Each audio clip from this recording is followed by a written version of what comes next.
இன்றைக்கு ஒரு ஞானத்தை கேளுங்க. உங்களுக்கு கொடுத்துருக்கிற எந்த காரியத்தையும் நீங்கள் வேஸ்ட் பண்ணிடவே கூடாது. சிலர் யாரையோ ஒருத்தரை காமிச்சு தன்னுடைய தாளந்தை பயன்படுத்தவே இல்லை.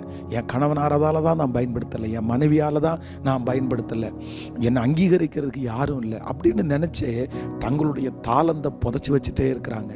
ஆனால் ஆண்டவருடைய பிள்ளைகளே, ஏசப்பா எத்தனையோ பேருக்கு கொடுக்காததை உங்களுக்கு தந்திருக்கிறார்.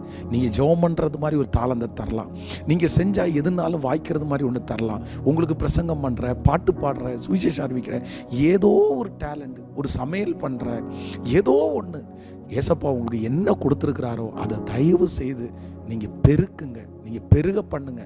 அதை 30, 60, 100 பெருக பண்ணுங்க. அந்த தாளந்தை வளர்த்துக்குங்க, நிறைய செய்யுங்க.